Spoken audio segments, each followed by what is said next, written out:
What's going on, guys? Good morning. Welcome back to United View. Hope everyone is doing very well, having a good beginning of the week. Flex will be joining us shortly, but I thought I'd go live anyway just to chat to you all because Manchester United fans, we need to talk because this one is going to split the fan base right down the middle. Not that it takes a lot to do that, but reports are saying that Luis Enrique is increasingly being discussed by the Manchester United board as they look at a permanent head coach role. And the timing of that is absolutely massive, of course, because Michael Carrick has put himself right in that conversation, hasn't he? I mean, Carrick came in after Ruben Amorim left in January. Since then, United have got on a serious run, most informed team in the Premier League. We go into the international break now, third in the table, 55 points. Carrick's taken 22 points from 27 in his first 9 league matches with just 1 defeat in that run. Even after that 2-2 draw against Bournemouth, where he was raging about those penalty decisions, the bigger picture here is pretty obvious. United look alive again, and because of results at the weekend, suddenly a point or 2 drop points on Friday actually looks like 1 point gain, doesn't it? But then here's the other side of it. If you were INEOS, do you go with the feel-good story or do you go and get an elite proven manager? Because Luis Enrique, he's not just any other name, of course. He's still under contract to PSG until 2027, but he's coming off a week where his side's absolutely destroyed Chelsea, 8-2 on aggregate in the Champions League. Not that that's too difficult, but it's the kind of profile that makes the board sit up and think, hold on, is this guy the one? Even if Carrick's doing well, if Luis Enrique is legitimately available, which we don't know, of course, do you have to go, Carrick, thanks, but no thanks? It's Enrique on the market. I've got to do what I've got to do. So this is the debate for you guys. Do Manchester United back Carrick, reward what he's building right now, what he's done, or do INEOS, Sir Jim Ratcliffe, Omar Barada, Jason Wilcox and co, do they take the emotion out of it? Do they go for a heavyweight like Luis Enrique? Or is Michael Carrick deserving that proving that he deserves the job? Is Enrique actually realistic? And be honest, who gives United the better future? The man who knows the club or the elite coach with the bigger CV? Let me know your thoughts in the chat. Carrick or Enrique? Stick and twist. And what should INEOS do next? Let me know your thoughts as always in the comment section below and in the chat. Be sure to click the like button. Be sure to subscribe to United View if indeed you are new. And folks, we've got a long period of time ahead of us now. We've got 2 weeks. International break. We're going to be looking at what countries are going to be doing what with the World Cup on the horizon in the summer. We're going to be finding out which countries are going to be in the World Cup in the summer. Then, of course, we've got the week after that because Man United aren't in the FA Cup. So we've got a combination of an international break and what we are calling a national break here at United View. If only there was something we could fill that time with. If only there was something that we could do during that 3-week period that could make us bigger, better, healthier, stronger. That reminds me, actually. Yeah, of course, Optimum. Yeah, roll VTO, and good idea. Today's video is sponsored by our friends at Oxford Natural and their all-new natural supplement, Optimum Day and Night. Thousands across the UK, USA, and beyond are smashing their health goals with Oxford Natural. Optimum Day gives you steady energy, curbs your cravings, and keeps your metabolism firing all day. Optimum Night helps you relax, get restorative sleep, recover, and keep burning fat while you rest. It's not a magic pill, but it will help you reach your health goals. Check out some of the incredible results. 2 of our own. Owen lost over 100 pounds in 10 months, and KG dropped 30 pounds in 4 months. In 8 months, football legend Michael Owen lost 35 pounds, and Robbie from AFTV, Don Robbie, lost over 80 pounds. And in 6 months, Anita, an award-winning immigration lawyer, lost 44 pounds. And Linda, a law firm executive, lost over 50 pounds. No gimmicks, no needles, just results. Oxford Natural, let's get to work.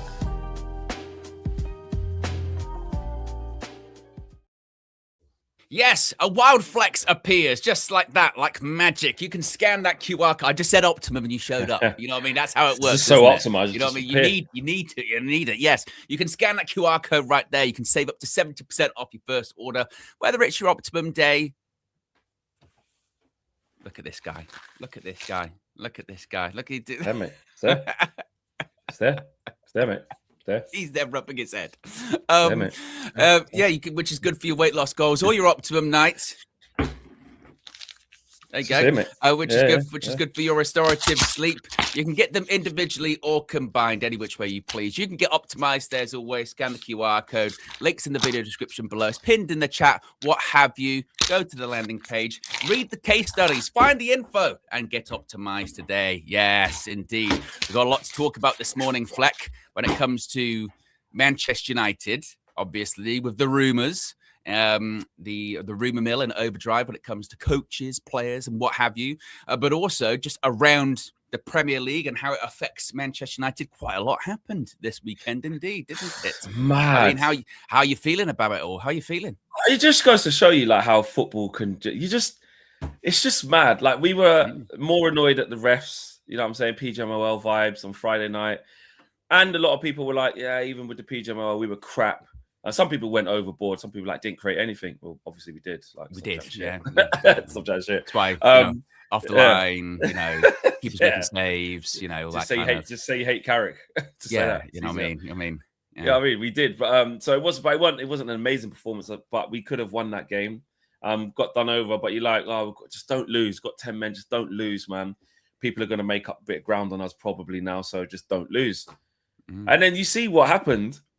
With Liverpool getting stuffed, Chelsea getting stuffed.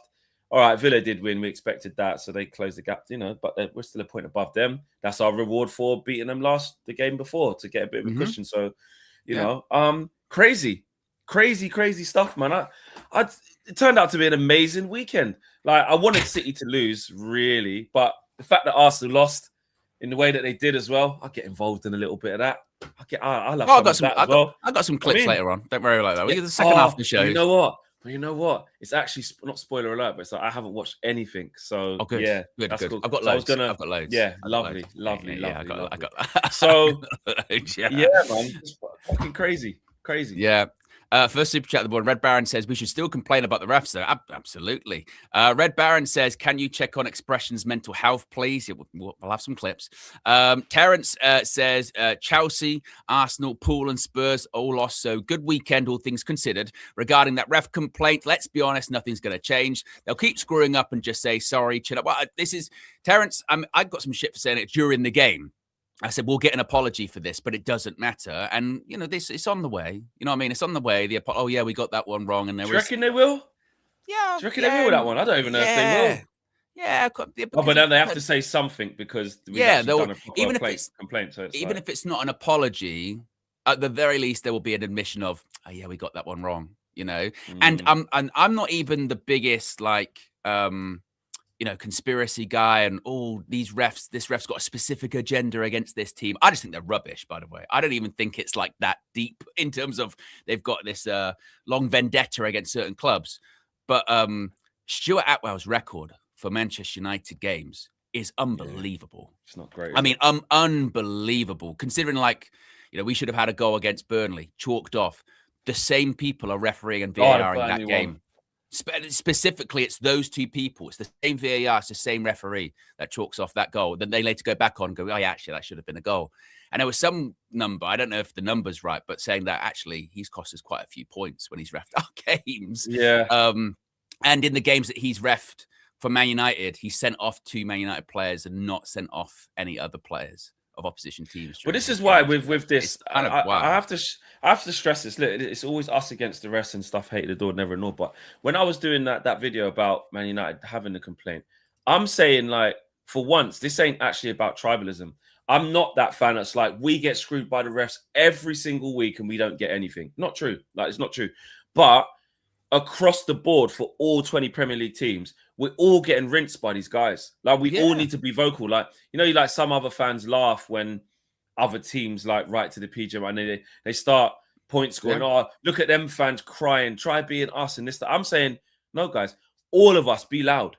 All the clubs write to the PGM. All of them apply pressure because, there's going to be a table that will have points that will say Wolves have been affected by any other team more than any other team, or Newcastle United could have a stat that's high of the penalties that, because straight away fans will put in but that Max, that Lacroix one on Cunha, Crystal Palace, that was soft, it wasn't a bad, but it's kind of similar. Evan Nielsen, he got that one. You weren't moaning then. We're talking about consistency. That's what we're talking. that Lacroix one, with the Evan Nilsson one, with the Ahmad one, with the Cunha. Even Cunha makes. Remember, I said when Cunha went down, I was like, he actually has to do that as well, or he's not gonna get a penalty. The shirt's blatantly being pulled, but obviously not enough to make Cunha actually fall. But if you're putting my shirt, that's a yellow card offence. Whether it's enough to stop me in my tracks, whether it's enough to make me fall over, you're not allowed to shirt pull. So, but if I don't exaggerate the contact, these guys ain't good enough to even give it. Do you know what I mean? So we're in this weird place where Evan Nilsson, as much as I'm pissed off that he done that, in his mind, if that's Benjamin Sesko, I'm saying absolutely do that. But because these pricks will give it. But it's them who have to start changing, because they're not being consistent with the softness or the harshness. For me, I think I've mentioned this before. I'm actually genuinely an advocate of scrapping the majority of the technology at this point. For me, I would just keep offsides, because you're either offside or you're not. Definitive. It's not subjective. And even that actually turned out subjective offside. Exactly. Yeah. But and then also goal line technology, because the ball's either over the line or it isn't. It's either a goal or it's not. Everything else, I would get rid of. Not because the technology doesn't work. The technology works perfectly. There's nothing wrong with the technology. It's the people. It's the same issue like it was before. It's people. The people that are using the technology aren't good enough. And I can almost digest it a bit better if it's just left to human error in split seconds, at the time, so if, there is inconsistency, if it's just, well, they only get one look at it, it happens very quickly, they're human, I can go, well, I can understand that. I cannot understand how you can have multiple people looking at it, multiple angles, multiple times, and you can still get it wrong. So I would almost rather be like, well, at least it's human error, is what it is. Game moves quickly. Let's just move on. Because it's how many times again, it's not like you said, it's not even a United thing. How many times are you watching everyone? Are you watching a game and you'll go, I cannot believe they've done that? And you go, I know for a fact in like a day's time, 2 days time, a week's time, a month's time, you're going to tell me that you were wrong on that. And everyone knows you're wrong now. So why are you doing that? Why are you waiting this long? So I don't know. I don't know. But I do agree with you. I don't know if it's like massive vendetta. I just think they're shit. Nah, it's just everyone. Yeah. Tabra says, realistic wish list for the summer. Tonali, Xhaka, João Gomez, Anthony Robinson, Lookman, Saul Gart, Zirks, and Delicta Finance. Wow. Realistic's doing a lot of heavy lifting there. Tabra. And also says, will the Premier League set a precedent with these complaints, such as a replay or a result change, or are they just idle threats with a proxy apology? Yeah, they won't. We're not going to. It's just pressure. It's just pressure for the future, or pressure for next season to get the threshold correct. They're never. That's what I did say in the video. I'm not happy we've appealed it or put a complaint in, because it's like, we were wrong. Here's 2 points back. We were wrong. Let's go back to the vitality, give you that penalty and see how it plays out. Obviously not going to happen. But it's about everyone collectively applying pressure so that when they sit down at the end of the season, they fix up for next year. Well, and it's also about applying, it's about applying pressure for Manchester United, right? If there's a penalty that's 50-50, that complaint will be in the back of the ref said, can't get this one wrong. You know what I mean? Yeah. Can't get this one wrong. So that one that we should have got, on Friday, we might now get one that we're not meant to get or something like that. That might be Man United's way of, balancing it out. The biggest problem with the Friday one, like I said at the time, is it's not just we should have got a penalty. It's, well, we should have got a penalty and they went up the other end and scored. It is literally... me, I'm not hypothetical FC. I'm not a big fan of that, but that is literally that is a pivotal moment in the game. They don't score a goal and we go 2 goals to the good if Bruno scores, which he scored a penalty earlier on in the game and touch wood he would have. So that is so critical on the game. That's not but then a lot happened after that. There was directly afterwards. And we were all saying if they didn't score and it just went out for a throw, you might quite like would they have given it? Well, yeah. It went weird? Yeah, it went normal then. Yes. Okay. If they didn't score a goal directly after and the ball just went out for a throw into us or something, or to anyone, would they have still not given it? Do you know the context of because we actually have to disallow a Bournemouth equaliser here. We actually have to. It was too much to do. And they just had a penalty as well, Man United. Yeah. I don't know about that. So the threshold of us getting the second has to be either massively a 1,000,000,000% pen, or the threshold's a lot higher of the contentious pens because we just got a pen subconsciously. Do you know what I mean? So it is what it is now, but we'll see. Ant says the entire Prem is corrupt AF completely. Red Baron says European refs are generally better standard. And Ant also says the refs in Europa League proved how the standard is in the country. Refs just hide behind VAR. It's just one big old boys club now. Scam. Well, it doesn't even need the Europa League. Every time there's an international tournament, we go, oh, those refs are good. And then we see the English or the Premier League ones, and we go, oh dear. But yes, the Luis Enrique stuff, Fleck. This is a bit of a weird one, and this is very much take it with a pinch of salt, probably about this big, considering some of the sources involved in all of this. But Miguel Delaney wrote something quite interesting over the weekend, saying Manchester United insiders say Luis Enrique is the name increasingly being mentioned for the permanent head coach role, with the club reportedly willing to make a serious push to secure him. Now, as they say there, you might wonder why he would leave PSG now.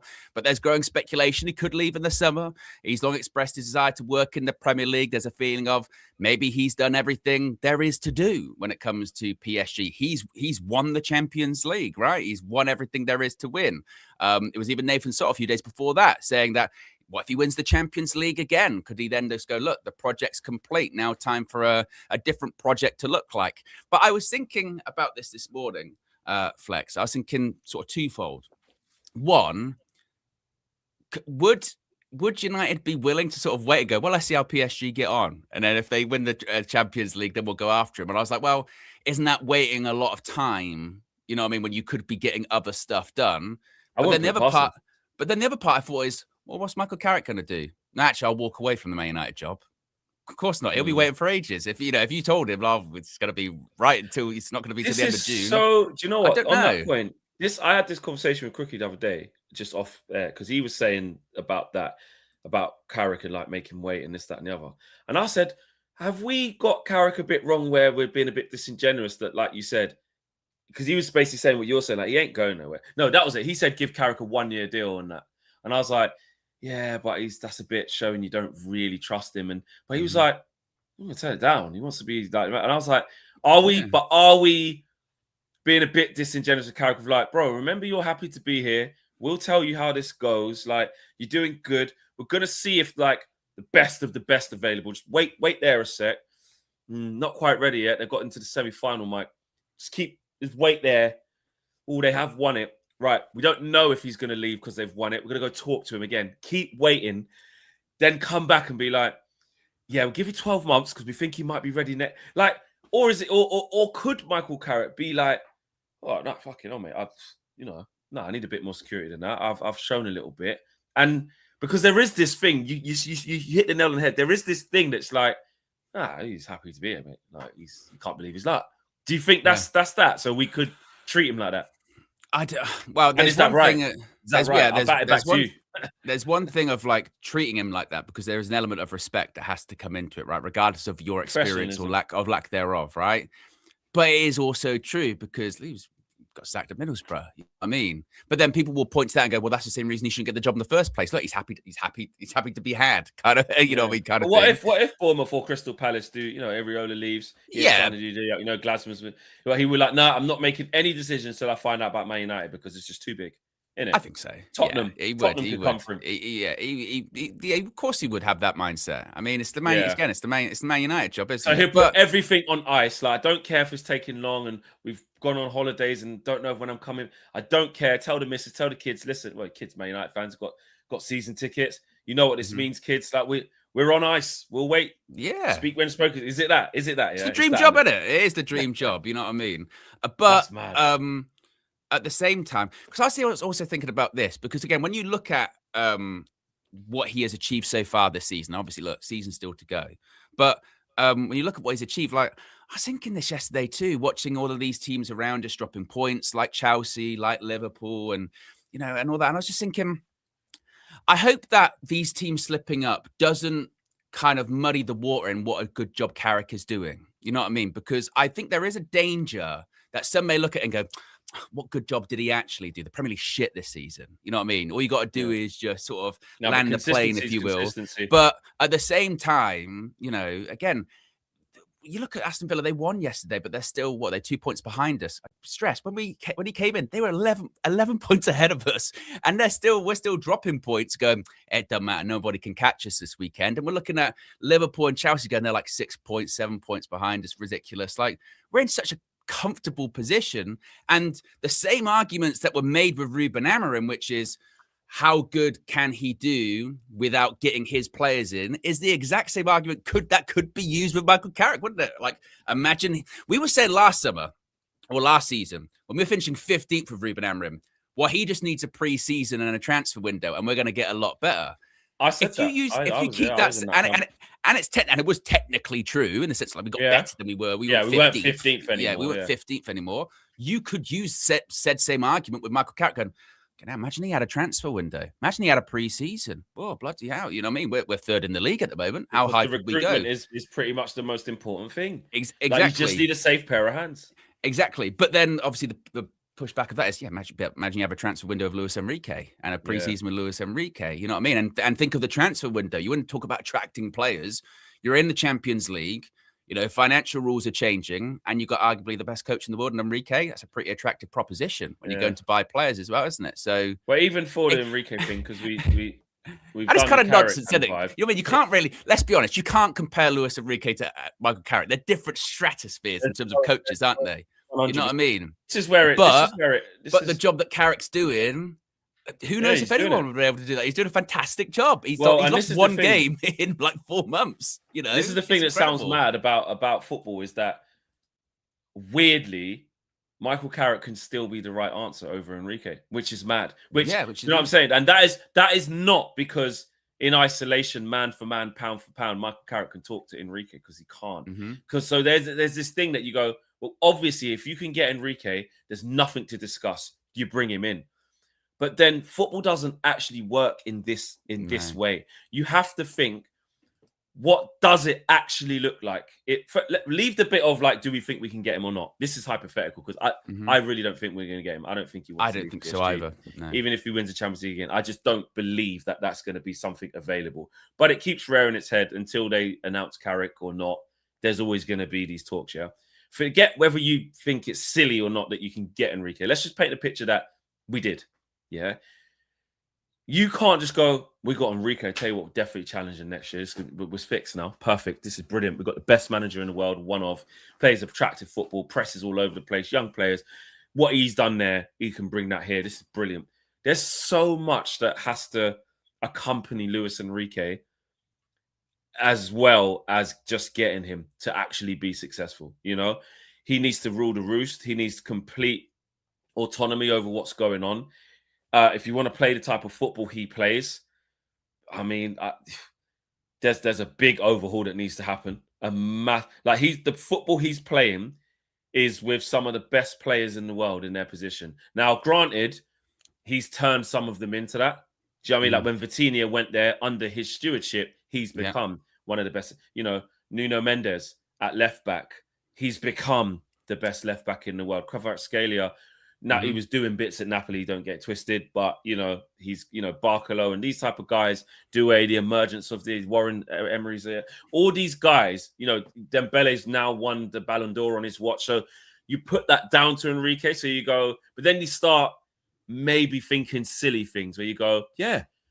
So by that thing, Ahmad, tell you what, watch Ahmad's going to now we've got Enrique, Ahmad's going to be fucking Ballon d'Or contender. Yeah. What? You wait and see. You know, and Mbumo, Cunha, you thought they were good then. Watch now, mate. We got Enrique. He's going to have to... Dallo, tell you what, mate. Tell you what, he could be like Hakimi now. He just needed someone to guide him. Luke Shaw, tell you what, do you know what I mean? You need the way that guy wants to play. And then again, you put INEOS into that. What does that dynamic look like? Luis Enrique with Sir Jim Ratcliffe, bro. With Jason Wilcox. Well, you always say it, Flex, and it's still very true with this one. You know, you're so right that okay. Are we saying that Luis Enrique is the best coach in the world at the moment? Probably up there, top 2 or 3. You know what I mean, he's in that conversation with your Peps, you know, and all that kind of shit, right? Absolutely. But you're totally right in that you still can, and this is going to sound like such spin, but going and getting the best coach in the world, sometimes, like you said, it doesn't just work with picking the best coach, put him in the team, and he said, you become the best team in the world. Because like you say, it's far more nuanced and complicated, because what's the structure around him look like? Is it best suited for him? Would you be looking at Enrique going, actually, like, would it be better to get Luis Enrique and a director of football that's worked with him well? Like, what's his name? Luis, was it Campos? PSG? Would it be worth going to get him? Like you say, how would he work with these Man United players? How would he work with Man United, the club? Because we know that whilst there are improvements, Man United is still not the best run club in the world, nowhere near, right? And it's still the same club that has broken, quality coaches, and it could break Luis Enrique. It's just, I don't know. It's the phrase, isn't it, of what's it called? A bird in the hand. Is that a bird in the hand is worth two in the bush? Basically, don't just necessarily throw away what you've got in the sense of for something better, because it might not be. But that's also viewed by some as like living in fear, basically, of, being too cautious, not willing to take a risk and not willing to take the next step. And look, it's a great conundrum for us to find ourselves in. I mean, we found ourselves in some very shitty conundrums. A conundrum of, do we go and get the best manager in the world because one of the best coaches in the world because our interim coach is doing so well? Is a pretty good conundrum to be in. But this is where Michael Carrick, as we've said before, has the advantage, because he's in situ. He's in the job. You can make yourself so undeniable. And he kind of is, when it's like, well, I've barely dropped any points. You know what I mean? I've barely dropped any points. Who's to say? Like, at what? Basically, you go, if Luis Enrique got the Man United job in January, the same time as Michael Carrick did, would he have got less than, more than, or equal to points that Michael Carrick has right now? And then the question will be, well, difference not really about that. It's about, future we've got. But it's a results-based business. This thing is multi-directional. There's so many. Like, you could build a case easy to say, well, Enrique doesn't know the league. He doesn't understand the league. He doesn't know about the teams in the league. As the knowledge of the league, he doesn't really have the club, the players that are there already. Michael Carrick had a relationship with a few of them already and knows the club, like you said. So in an immediate impact, it might not have been that as good a return, because Michael Carrick kept things very simple. If you think of where we were playing, how we were playing under Amrim versus how Enrique plays, that jump is way bigger from how we played under Amrim to what Carrick's asking us to do. The reason why Carrick has been successful as well, I think, one is confidence and stuff like that, but he's just kept things really simple. 4-4-2, compact. You don't need to run after the ball and go and press. When we actually try to press, we get played around quite a lot, and we don't really know what we're doing. He's gone, we ain't good at that. Ain't really got time to implement that, even though I do have time on the training field. It's a bit chaotic. Let's just keep things simple. 4-4-2. Yeah, and Bumo, I put you up front with Bruno. You've still gone up and down a little bit. Benjamin Sesha would be a super sub. We'll have two wingers. That's it. It's very, very simple. If Luis Enrique came in and went from 3-4-3, I want you to play 4-3-3, front foot, 1v1, all over the pitch, 90 minutes. These lot would fucking... Not a clue. Not a clue. Not a clue. Could you imagine Casemiro? You already got rid of Ugarte. Could you imagine Casemiro and Kobe? Do you know what I mean? You need a pressing monster up front as well. So Mbeumo would have to be that. Bruno would have to be that.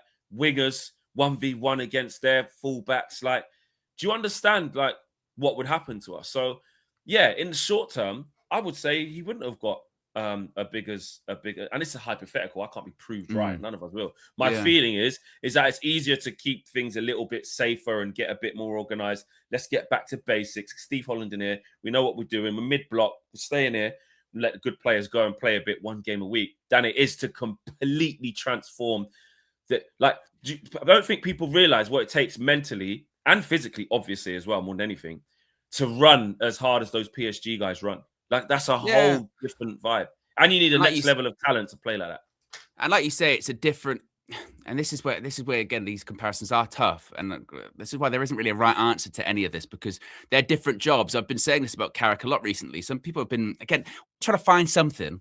One was like, I've noticed not many academy players are coming through now. And you go, well, that's not, at the moment, that's not his job, is it? You're right. When he came, now you don't want them to play anymore.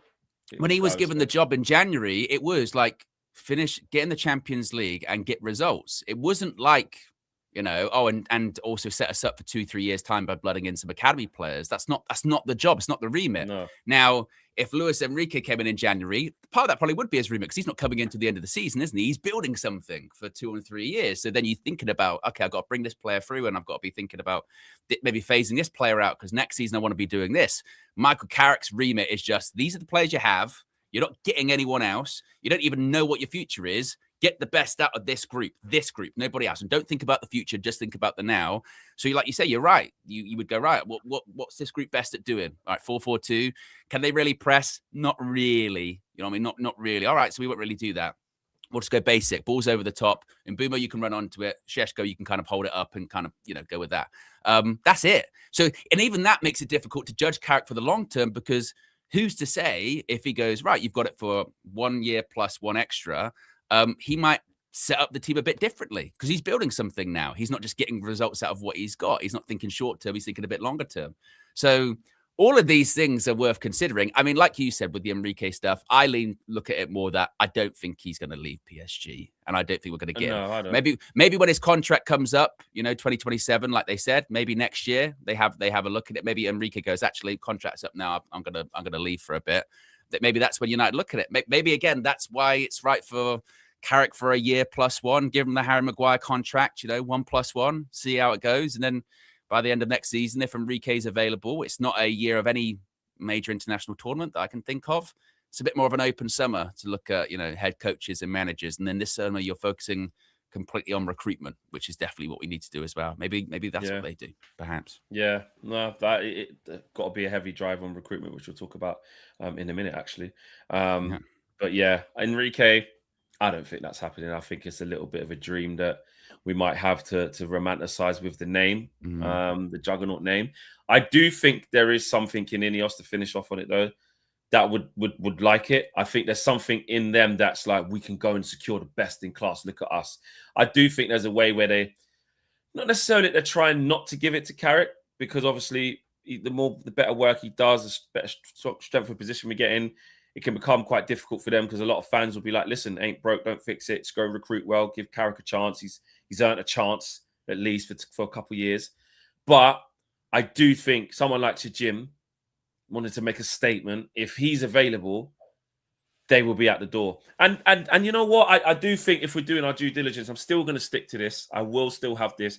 Although I'm leaning more towards Carrick with the job he's doing and trying to paint a picture of what I think it could look like, I still think you should look and see what's possible, and could be one of the most surprising moves ever, but it could be the right move. It could be the perfect move to bring in someone elite, start moving elite in the transfer window whilst bringing in someone elite. I'm not saying Enrique definitely wouldn't work. He's too good of a manager to say he definitely wouldn't, but we just can't say he definitely will. You know what I mean? Like we can't with Carrick. You can't with anything, but you just have to be careful of get him, it'll be fixed. But I'm not going to be a hypocrite, because before Carrick, I was like, we need a best in class. I want Tuchel, I want Enrique, I want Nigel. Yeah, remember. Now we're going to joke about it. Three, do you know what I mean? Yeah, exactly. But maybe that. But again, that I'll finish on this question, right? I'm still not sure either way. And I know, and I'm not. I'm still sticking my thing of wait till late. Like if Carrick stays, I don't know what next year looks like. I don't know. Wait to see where we finish. But if it was any other club, and I know Manchester United is not any other club, but if it was any other club, let's say in the Prem, or even like, your big teams across Europe, let's say it was Bayern Munich or Real Madrid or Barcelona, and someone came in on an interim basis till the end of the season, and they lost one game in 3 months, drawn 2, the rest have all been wins. What would you say as like an op fan, just looking at the outside, looking into that one? If it was me, I'll answer my own question there. If it was me, like let's say Steven Gerrard came in at Liverpool in January and then did what Michael Carrick had done. As an opposition fan, I'd be going, well, he's going to get the job, isn't he? He's got to get the job. You know what I mean? It happened like Hansi Flick. You know what I mean? When he came in as the he was an interim because he was assistant manager at Bayern Munich, wasn't he? And he just fucking was just unbelievable, wasn't he? He just won everything, and he went on to win the sextuple with Bayern. Not saying that's going to happen with United. But as an outsider looking in, you'd go, well, he's got to get the job. He's barely lost a game. They are saying that. I'll speak to Rory. He's like, obviously Michael Carrick has to be your manager. Like, Yeah. like he knows what he's doing. He's a safe pair of hands. You know, this, that, and the other. And it's like you've got rid of that moron Amarim. And I know Rory's Rory, but he's like, obviously it's Michael Carrick. He's done a great job. Why would you change that? But then there's this other thing of what rivals would do. Here they go again. Club legend. Think it's the Ollie thing, isn't it? Wait, you've got to play 50 games. Yeah. Do you know what I'm saying? You know, they think they're back. 1 game a week hype, not in any competitions. Look at because that's what we're getting. You know, when we're spending time laughing and hate watching all these guys, which is brilliant because Liverpool is mashing up the place. Chelsea, I don't even know if Rossini's going to make it to the end of the season, knowing what Chelsea are like. You know, Arnie Slot's probably going to get sacked at the end of the season. All of this stuff's happening, and we're being loud because we're just winning, or stabilizing at least and leaving them all. But they're all like, oh, look at you. You'll find out next year. We'll see how good you are when you have to go Champions League. You actually think you're going to do anything and all of this stuff. So we'll have to wait and see. But even with that, like even if that's like a gotcha, look, Arnie Slot won the Premier League last season, and that's happening to him this season. So it doesn't even really matter about how doesn't matter about what you do. You are, you know what I mean? Or what your record is. Matter, like bro. Football's a funny thing, and like Paul says it here. He goes, short-term success isn't the answer. I love Carrick, but you need someone to make the tough decisions. And then talks about Mbumo being below par, whatever. But that first part of short-term success isn't the answer.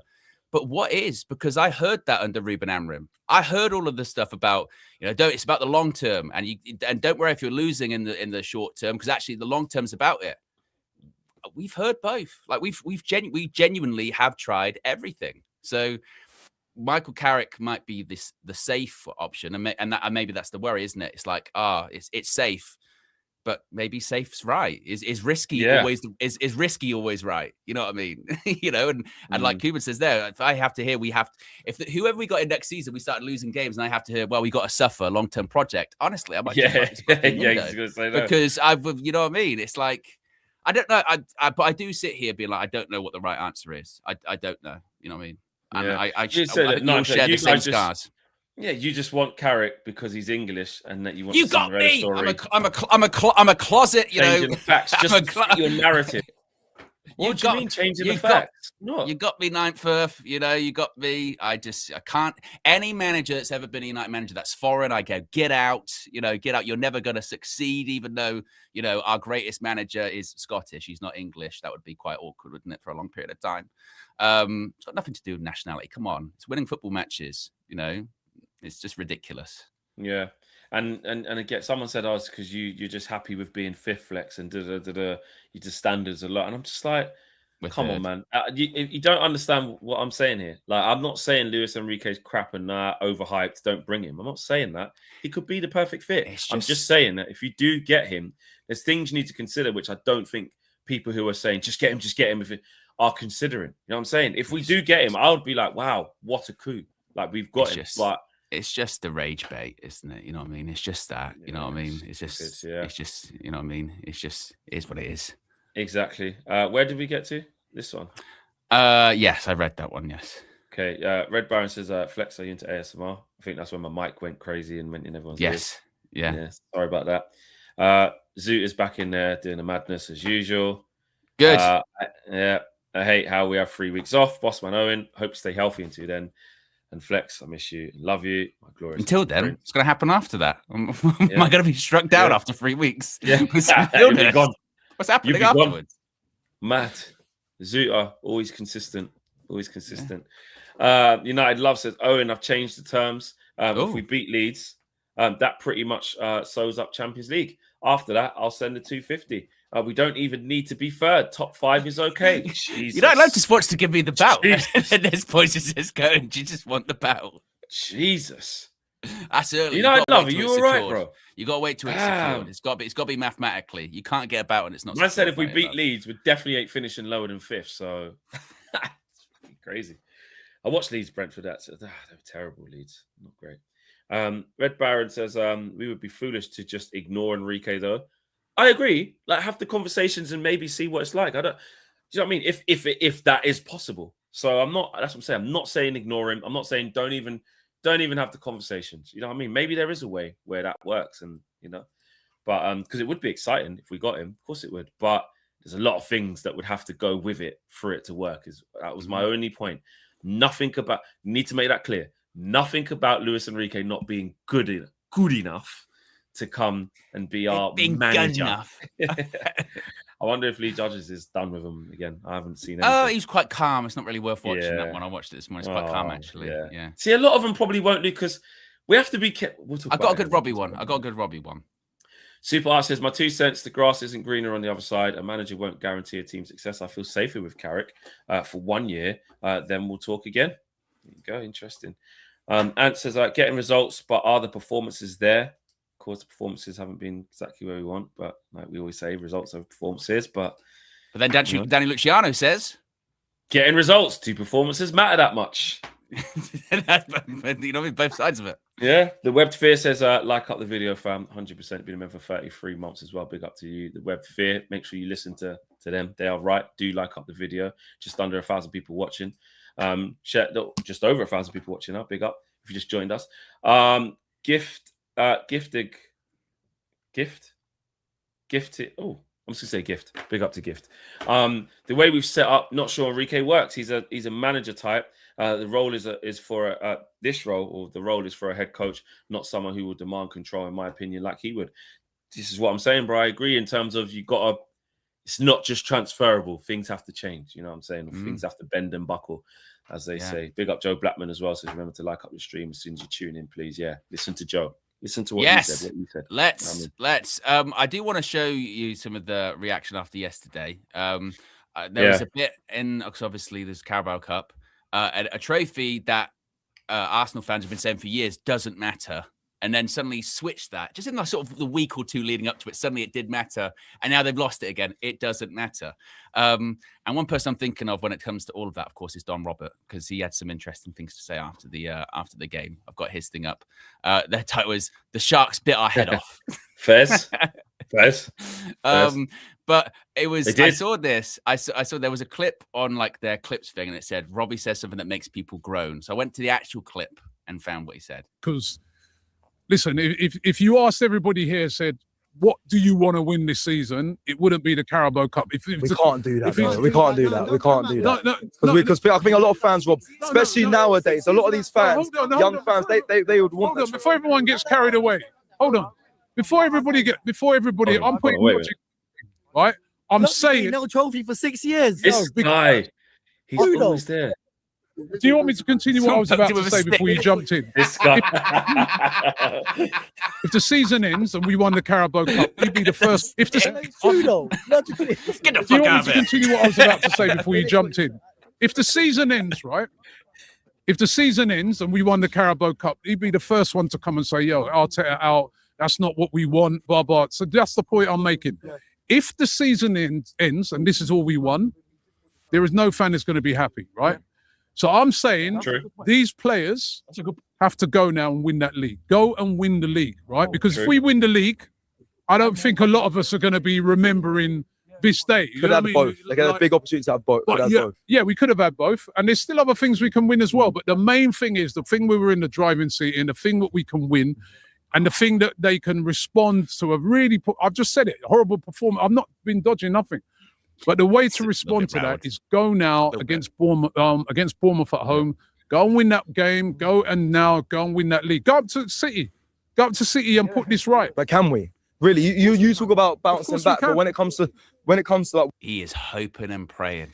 He is hoping and praying because he's right. He's right with what he's saying, but it's like yesterday was a hurtful one. To be fair, a lot of the Arsenal guys I was texting, they were quite admittant. They were like, I messaged Laurie. I was like, clowns, mate. What are you? He was like, I was in the stadium. We were finished. Like, because Kepa will get all of the cussing, but let's have it right. There's 10 other guys out there who are absolutely shit. Awful, mate. And obviously the thing doing the rounds is, Pep building up in defensively in a 4-2-4, just letting the centre-backs have it and say they ain't going to do nothing. And Arsenal just look void of all, everything. And it's like the first chance they had to lay down that marker directly. Like, there's a lot of chat where you got to wait till May. Yesterday was a day where they can just show something now. Show that all the team's ready. Like, we are who we say we are. Now we have to keep waiting to see if you are who you say you are, because, again, you've had an opportunity to do it and you preferred not to take it. You went hiding. Yeah. You know what I mean? And City weren't even that good.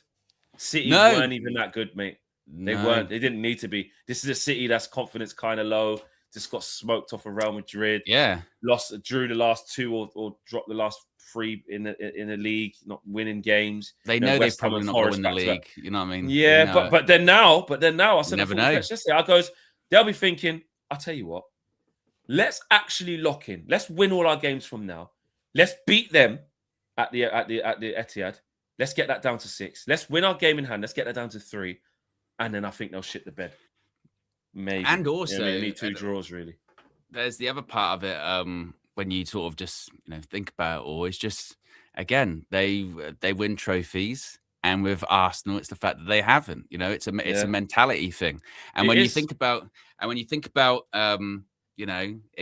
talking here this morning about Carrick and Enrique and next season and how well Carrick's done this season.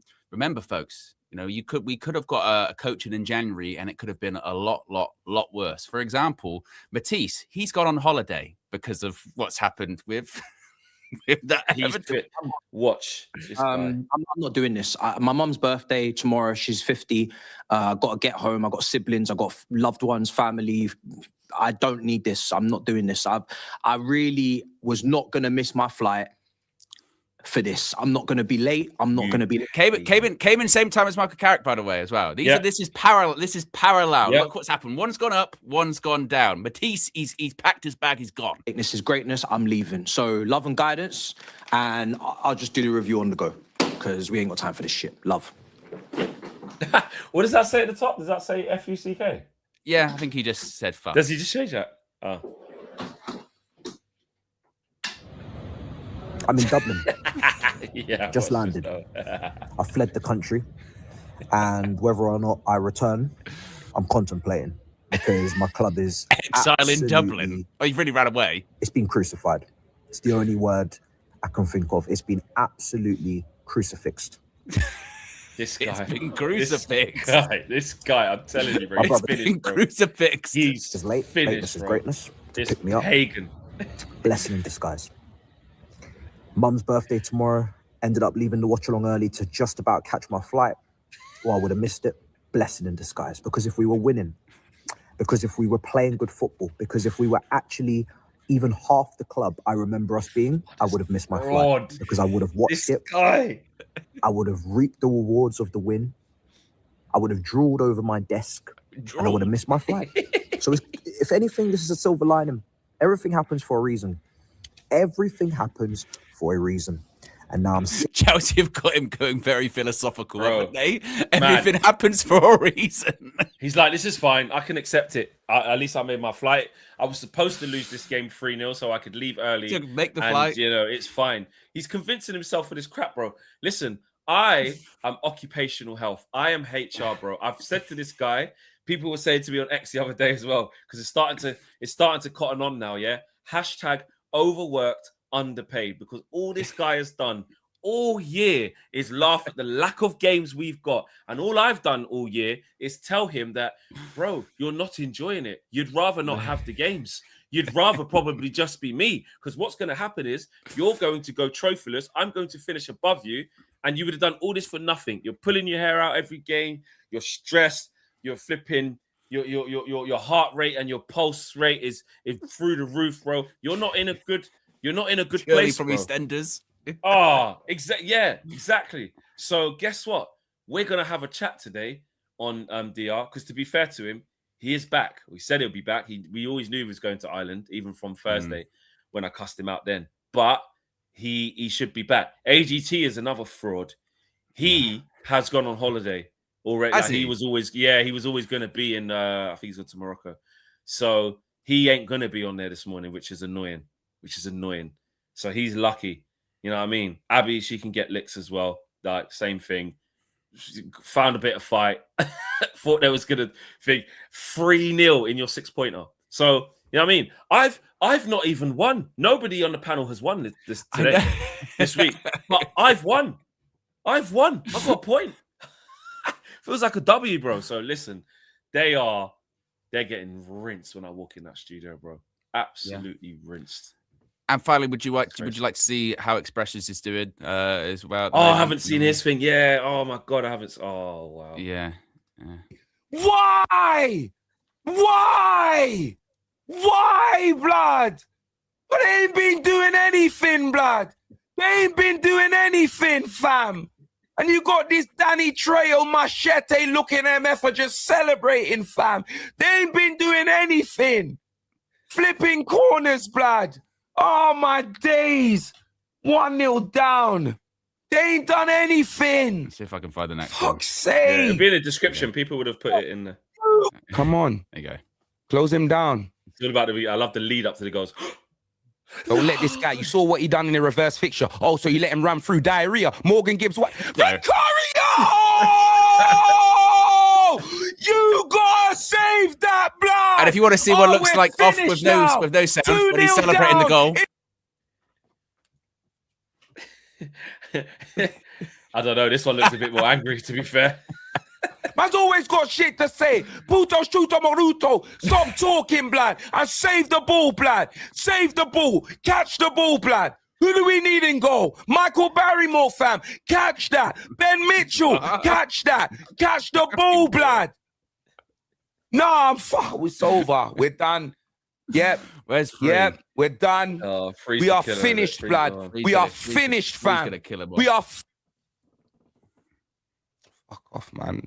How many corners are gonna? We clapping him for a corner for? We've had about 15 corners and done fucking nothing with it, blood. What are you talking about? What are you actually talking about? Now, big man ting, man are trying to piss me off now. Like, what we doing here? Close him down, fam. Come on, blood. BNM! Fucking 3-0, blood! 3-0! 3-0! 3 again! 3 again, blood!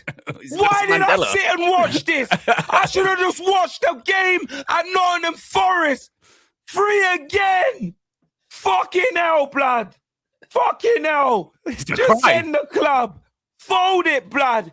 End the club! These men are a disgrace! A disgrace! His voice is finished. All they did all week. Talk about atmosphere. Talk about, the players need your energy. We need a fucking football team. Not these criminals, blood. Dressed in white. Criminals, blood. I'm telling you, fam. So like I said, it could be worse. You know what I mean? And I never thought that Europa League trophy could look so pathetic, but it actually does, doesn't it? In the background, it just doesn't. Totally irrelevant. You couldn't. You just couldn't. You couldn't write it, could you? You just couldn't. Like, and then even like the recent thing of like draw against Liverpool, showed fight. You know, won on the night against Athletic. No one expected you to go through, but try and win on the night. Get the crowd up. And I actually thought they'd beat Forest 2-1 because I got into the Spursy thing, and it was Lee Judges. To be fair, he said to me, he's like, no, I'm telling you, no, pressure's on. They ain't winning that. And 3-0 as well. Like, it's not like it's 1-1. It's tight. Two teams down the bottom. It's like Forest, perfect pick me up. Oh, fucking, we needed that.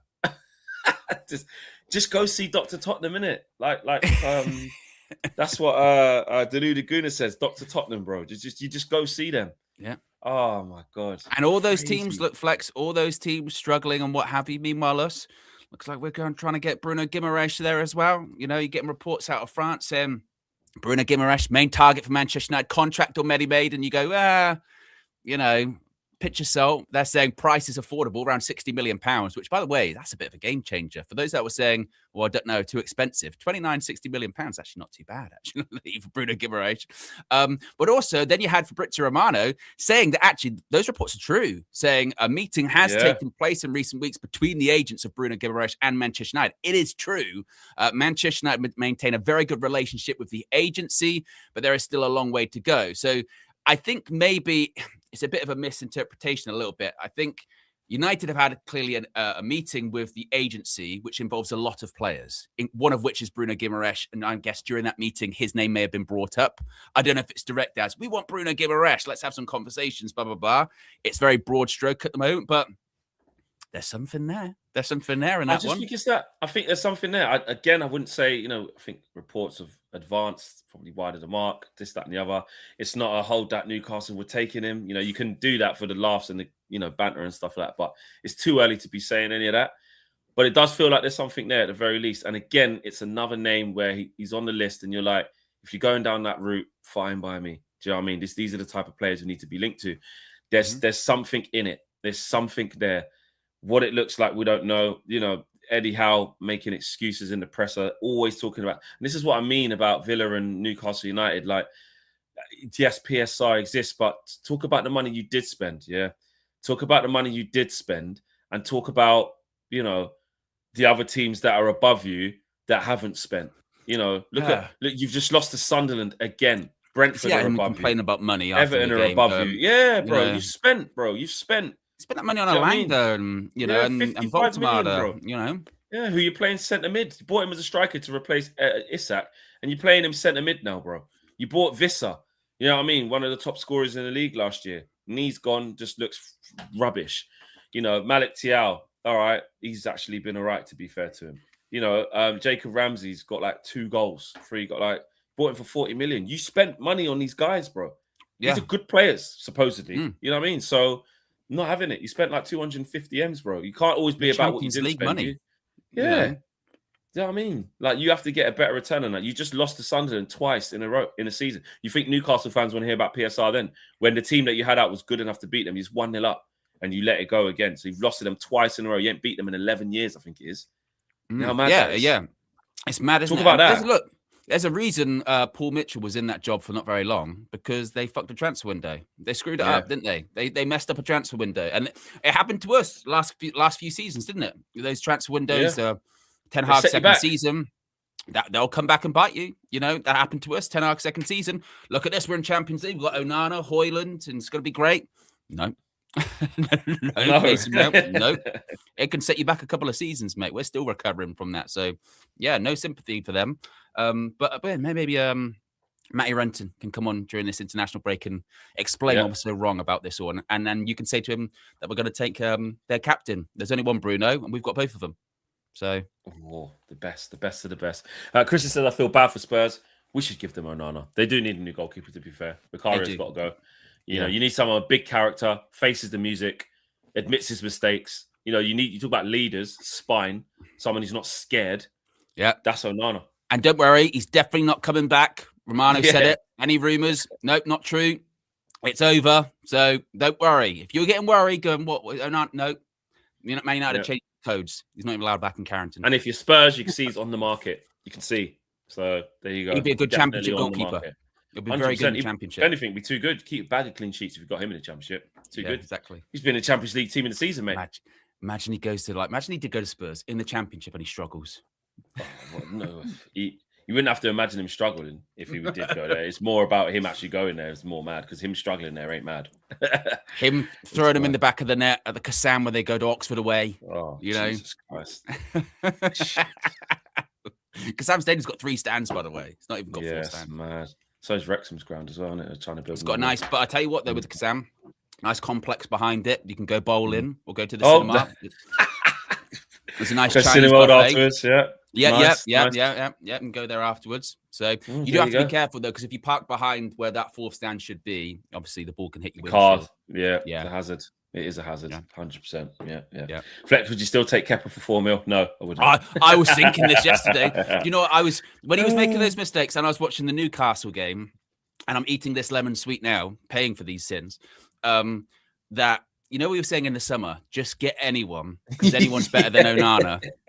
I'm so glad we got Lomans, because if we'd got Kepa back of the net, Ramsdale, you know, he's a good goalkeeper, but you look at him going, no, it's not. He's not. Yeah. He's not doing what Lomans is doing this season. I will. He's not doing. We got that one. Not. We got that one very right. We got that one wrong. Right. But in terms of, that's true. He can't be our number one. But actually, he had a good season last year at Bournemouth. That's why 4 million for we can't. Obviously, because he's made a high-profile mistake. You don't play, so he's just come in. He's made a mistake. But last year, he played nearly every game for Bournemouth, and he was good. We did have his level, mate. Found his level. Well, we just found our level. We played Bournemouth, couldn't beat him. So we played him before that 4-4. Couldn't beat him. Never beat them. Wow. You know what I mean? Never beat them. Found our level. Yeah. And didn't he come to Old Trafford and smash us up with Bournemouth last year? So I don't recall anything that happened last year. Last year is a fever dream. Okay. Nothing. I don't know what happened last year. There you go, guys. There you go. All right. Big up to yourselves, man. Have a blessed day. Enjoy yourself. It's Monday. It's the first day of waiting for us to play football again. The week. So yeah, enjoy. We're out of here. Peace.